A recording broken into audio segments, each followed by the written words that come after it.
திருமகளும் இசை கருவிகளும் பொறிக்கப்பட்ட சித்திரமேழி கல்வெட்டு. சங்க காலத்திலிருந்தே தமிழர்கள் வேளாண் தொழிலில் மிகச் சிறந்தவர்களாக இருந்தார்கள். அந்த வகையில் வேளாண் தெய்வங்களுக்கு எடுக்கப்படக்கூடிய ஒரு நடுகள் தான் இது. திருப்பத்தூர் மாவட்டத்தில் ஆச்சரியப்படுத்தும் சின்னங்கள். மண் பேசும் சரித்திரம். திருப்பத்தூர் மாவட்டத்தில் உள்ள ஏலகிரி உள்ளிட்ட பகுதிகளில் ஏராளமான வரலாற்று சின்னங்கள் கிடைப்பது பற்றி நாம் தொடர்ச்சியாக பேசி வருகிறோம். இதன் தொடர்ச்சியாக கனமந்தூர் என்கிற ஊரில் கிபி 8ஆம் நூற்றாண்டைச் சேர்ந்த ஒரு மகாவீரர் சிற்பம் இருப்பதாக அறிந்து அங்கு சென்றோம். திருப்பத்தூர்ல இருந்து ஜலகம்பாறை போற வழியில 5 கிலோமீட்டர் தொலைவில் அமைஞ்சிருக்கிறது தான் கனமந்தூர் அப்படின்ற ஒரு அழகிய கிராமம். இங்கதான் சமணர் கோயில் ஒன்று காட்சி அளிக்குது. இதுக்குள்ள சமணர் சிலையும் அமைஞ்சிருக்கு. இந்த சமணர் சிலையை பத்தி நமக்கு விவரிக்கிறதுக்காக முனைவர் மோகன் காந்தி அவர்கள் நம்மோட இருக்காங்க. வணக்கம் சார். வணக்கம் சார். இந்த சமணர் கோயில் பத்தி சொல்லுங்க. அதுக்கப்புறம் இந்த சமணர் கோயிலுக்குள்ள இருக்க சமணர் சிலை எந்த காலகட்டத்தை சார்ந்ததுன்னு சொல்லுங்க சார். இந்த கனமந்தூர் என்கின்ற இந்த ஊர் ரொம்ப அழகான ஒரு கிராமம். இந்த இடத்துல ஒரு அற்புதமான சமணர் கோயில் ஒன்று இருக்கிறது. கிபி 8ஆம் நூற்றாண்டை சேர்ந்த இந்த கோயிலானது சேகர் என்பவருடைய பராமரிப்பில் அவருடைய நிலத்தில் இந்த கோயிலானது இருக்கிறது. நீதி நூல்கள் என்று சொல்லப்படக்கூடிய அந்த காலகட்டத்தில் ஏராளமான சமண முனிவர்கள் தோன்றி தமிழ் இலக்கியத்திற்கு மிகப்பெரிய வளத்தை சேர்த்தார்கள். அதில் 14 கீழ்கணக்கு நூல்களில் இருக்கக்கூடிய ஏராளமான நீதி நூல்களை, பிறகு 5 பெருங்காப்பியங்களில் பல நூல்களையும் 5 காப்பியங்கள் முழுமையும் சமணர்களால் எழுதப்பட்ட நூலாகும். அந்த வகையில் 24 தீர்த்தங்கர்கள் சமண சமயத்தை வளர்த்தார்கள் என்று வரலாறு கூறுகிறது. அதில் ஒரு தீர்த்தங்கர் தான் மகாவீரர். அவருடைய சிலையை தான் நம்ம இப்போ பார்க்க போகிறோம். சிறிய கட்டுமானம் உருவாக்கப்பட்டு அதற்குள் அந்த மகாவீரர் சிற்பம் வைக்கப்பட்டிருந்தது.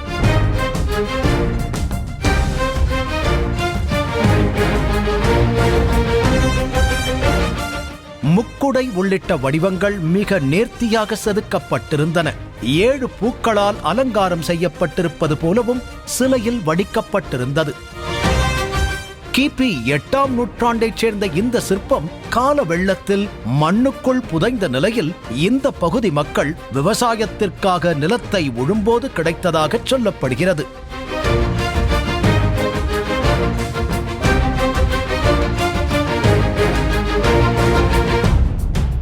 இந்த சமண தீர்த்தங்கரானவர் அமர்ந்த கோலத்தில் ஆடையின்றி தியானம் செய்யக்கூடிய கோலத்தோடு இந்த சிலையானது அமைந்துள்ளது.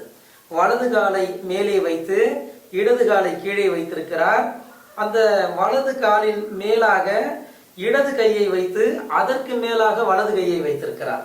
தியானம் செய்யக்கூடிய அருமையான தோற்றத்தில் இந்த சிலையானது அமைந்துள்ளது. கழுத்து பகுதி மிக நேர்த்தியாக வடிவமைக்கப்பட்டுள்ளது. அந்த முகத்தை பாருங்க, ஒரு அழகான தேஜஸ், ஒரு ஒளி தெரிவது நமக்கு அற்புதமாக தெரிகிறது. புன்முறுவலோடு சிரித்த முகத்தோடு தீர்த்தங்கர் காட்சி தருகிறார். கண்கள் மூடப்பட்ட நிலையில் இருக்கிறது. தலைக்கு மேலாக முடியற்ற நிலை இருப்பதை நம்மால் பார்க்க முடிகிறது. காதுகளில் பெரிய குண்டலங்களோடு சமணர் காட்சி தருகிறார். அவருக்கு மேலாக தலைக்கு மேல பாருங்க, ஒரு ஒளிவட்டம் போன்ற ஒரு அழகான வடிவமைப்பை செய்திருக்கிறார்கள். இது இவருடைய சிறப்பை இங்கே காட்டும் விதமாக இருக்கிறது. மேலே பாருங்க, ஒரு முக்குடை இருக்கிறது. 3 அடுக்கு குடை என்பது சமண சிலைகளின் மிகச் சிறப்பை காட்டக்கூடிய ஒன்றாக இருக்கும். அந்த வகையில் 3 அடுக்கு குடை ஒன்று இருக்கிறது. இந்த குடைக்கு பின்பாக 7 பூக்கள் கொண்ட அலங்காரம் இங்கே இருக்கிறது. பொதுவாக மரங்களை சுட்டுவது வழக்கம். பிற்காலத்தில் வர வர சிலைகளில் மரங்களுடைய தாக்கம் குறைந்து மலர்களுடைய தாக்கமாக மாறுகிறது. இப்போ 2, 3, 4, 5, 6, 7 மலர்கள் அலங்கரிக்கப்பட்டதாக இந்த சிலையானது இருக்கிறது.